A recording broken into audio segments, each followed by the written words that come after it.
Bom, e os objetivos, o principal era justamente tentar delimitar e definir a presença. Então, isso é um conceito importante para a semiótica. Eu acho que isso ajuda a entender também um aspecto historiográfico interessante, porque você pode tratar um conceito quando você resgata a história dele, a historiografia dele, desde as origens até as recepções mais contemporâneas, mais modernas, em termos de presença, porque na linguística, sobretudo, é muito difícil você tratar de objetos, de mudanças de paradigmas, de rupturas totais, né? Isso pensando na teoria do Conner. É mais fácil na linguística você você tratar os objetos dela de maneira contínua. Então, assim, quando você pensa na questão do sensível ao longo da história, nas ciências humanas, ouso dizer, você vai perceber que em alguns momentos o sensível está mais presente, menos presente. E eu chego a pensar que não sei se houve algum momento em que ele estivesse de fato ausente. Então, você pode pensar em termos de semiótica atensiva, maior presença, menor presença, por exemplo, na época do estruturalismo, né, a ausência do sujeito, nas teorias linguísticas, mesmo na teoria, sei lá, da enunciação, Benveniste, enfim, etc. Então, a gente tratou em termos de presença, né, a questão do conceito de sensível no âmbito da semiótica gremasiana e pós-gremasiana, procurando contextualizar seu surgimento e permanência nos estudos semióticos contemporâneos por intermédio das obras de Algida Julian Greimas, Claude Silberberg, Eric Landowski e Jacques Fontany. Os objetivos específicos. Então, para a gente conseguir delimitar essa emergência e a permanência do sensível na semiótica, a gente precisava traçar esse percurso, fazer essa retrospecção conceitual, de sensível até a semiótica. E é por isso que o capítulo 2 é voltado para uma cartografia, né? Então, a partir da leitura do conjunto de obras de Greimas, nós tentamos estabelecer essa emergência e a sua repercussão. Essa repercussão está entre os continuadores, né, da semiótica greimasiana, e nós queríamos ver ali como é que aquilo que surgiu a partir de Greimas repercutiu nas obras desses ditos pós-greimasianos, né, se houve ou não uma permanência. Depois, para isso, seria importante definir em que medida o sensível se encontra na retórica, se os semioticistas só falam a respeito do sensível, ou se de fato elas estão na imanência das obras, se tem ali um tratamento, se há conceitos relacionados ou não. E, por fim, circunscrever o campo do sensível e seu desdobramento epistemológico nos domínios da corporeidade, passionalidade e da sensibilidade. Quando nós fizemos a cartografia com muito custo e com muito risco, né, tomando e aceitando esses riscos, nós decidimos, até mesmo pela questão semiótica, que o sensível ele deveria ser tratado a partir dos domínios que nós recuperamos nas leituras, né? E os domínios que nós estabelecemos foram esses três: tratar o sensível em termos de corpo, de paixão e de sensibilidade. Isso eu acho que talvez fique mais claro depois.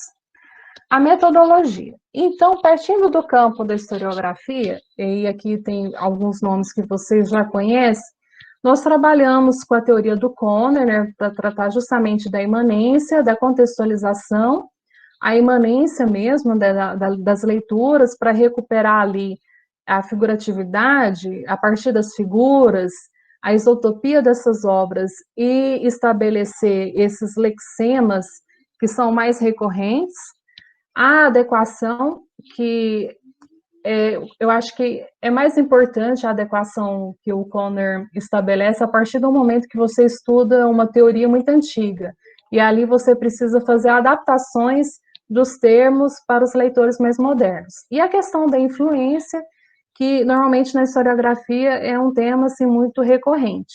Os Swiggers, né, que também tem ali alguns aspectos teóricos que são parecidos com o do Conner, como a questão da cobertura, que trata justamente do período, do espaço geográfico do seu objeto, a perspectiva, que trata questões da imanência, se é interna e externa, da contextualização, das ideias e das práticas linguísticas, e a profundidade, que é uma coisa que eu acho muito interessante do Swigert, que trata justamente o quão longe você consegue ir nas suas análises. E aí não é uma questão de capacidade cognitiva, não. É uma questão daquilo que as fontes permitem você observar, né? Porque também tem isso. E é muito interessante porque o Swigert, ele tem muitos artigos, muitos trabalhos que ele trata da questão das subjetividades da historiografia, né? Porque a gente tem deixa eu ver se eu posso falar isso, uma certa ilusão de cientificismo, vamos dizer assim, né, que o cientista ali, ele está completamente ausente de sua subjetividade, e a gente sabe que não é bem assim, você segue procedimentos, princípios, você é ético, é sério em relação ao seu trabalho, mas sempre vai ter ali, até mesmo na escolha do corpus, uma subjetividade, de quem está escrevendo. E é por isso que um objeto, ele nunca vai ser analisado completamente. E isso até se relaciona um pouco com a fenomenologia. Você nunca vai ter o todo do objeto. Por mais que você tome ali uma distância e tente analisar diferentes perspectivas, você sempre vai ter... Você não vai ter uma totalidade, né? O todo, o verdadeiro, o 100% do objeto. Então, eu acho isso muito interessante nos Swigert. E aí você tem esses outros componentes, né, para análise, que o heurístico, que é justamente o tratamento das fontes, o hermenêutico, você tem ali essa análise, a interpretação, e a reconstrução sistemática é outro problema para quem está fazendo historiografia, porque uma coisa você ter ali aquele primeiro trabalho braçal de recuperar, vamos supor, você está fazendo uma historiografia conceitual, e aí você começa a recuperar isso nas obras, né? O que as pessoas falam de enunciação em determinado trabalho, e você começa a recortar esses conceitos. Então, já vem um trabalho braçal muito difícil, né, para quem faz historiografia, muito longo esse trabalho, e depois que você tem aqueles conceitos, o que você vai fazer com eles? Você vai tentar reconstruir, tentar fazer uma interpretação sistemática. E tudo isso vai depender dos seus dados. Então, por isso que no nosso trabalho, essa reconstrução sistemática, essa categorização, ela foi temática. A partir de tudo aquilo que apareceu sobre o sensível nas obras desses 4 autores, nós reconstruímos, sistematizamos em torno dos temas, em torno dos domínios do sensível. E a questão do Oru, que trata do horizonte de retrospecção, e é uma teoria interessante da parte da história das ideias, porque o conhecimento, ele não tem data, o acontecimento dele tem. E como é que a gente recupera esse acontecimento? Por meio da publicação das obras. Então, isso também foi muito interessante, e ali algumas questões mais voltadas da semiótica para a historiografia.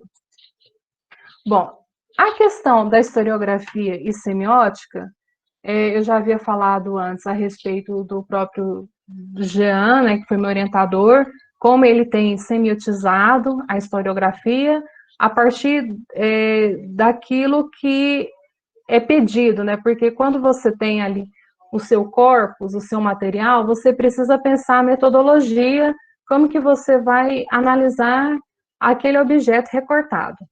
Então, aqui tem algumas pessoas que eu já vi, né, a Elzenir, a Flávia entrou, não sei se ela já saiu, que também tentam semiotizar alguns aspectos da historiografia. Então, eu já falei do Jean, já falei do Fontani, e assim, como eles veem essa questão, e na tese, como é que isso foi abordado no nosso trabalho.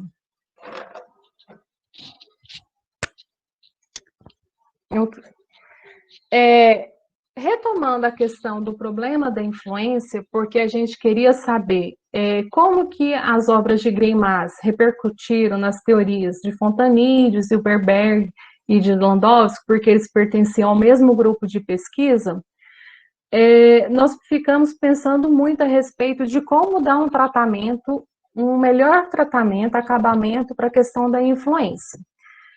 Porque é muito complicado, e o próprio Conner fala sobre isso no artigo dele sobre a influência, você falar que fulano influenciou tal autor. Então, Rômulo já falou sobre isso, Sebastião escreveu, já publicou sobre isso, Janice, Elda. Então, várias pessoas do Grupo IMAR já tiveram também que tratar esse problema, da questão da influência. Como é que você atribui? Você tem ali 3 princípios que eu já falei do Conner, que é a questão do background do autor, né, os anos de formação, a contextualização, a prova textual, que é o mais difícil, porque você não parte de uma citação que o autor fez, mas você consegue, a partir do conhecimento que você tem daquela teoria, quando você lê, sabe, eu já vi isso daqui em algum lugar? Aí você consegue retomar essa intertextualidade a partir de uma outra obra que você já conhecia. Então, ali você tem uma prova textual para afirmar que fulano influenciou determinado autor. Só que isso é muito perigoso e muito problemático, porque a gente sabe que aquilo que a gente escreve é atravessado por inúmeras vozes. Então, às vezes, de maneira consciente e de maneira inconsciente, aquilo que você escreve, às vezes, se assemelha com tudo aquilo que você viveu, aprendeu, e às vezes ali na hora da escrita, acaba passando alguma coisa que depois as pessoas, mas isso daqui foi influência de fulano. E pode até ser que seja, mas às vezes não foi a intenção da pessoa, né? Para falar, a pessoa pensando nos modos de fazer ciência hoje, por isso que isso é uma coisa muito problemática, às vezes da questão de plágio, né?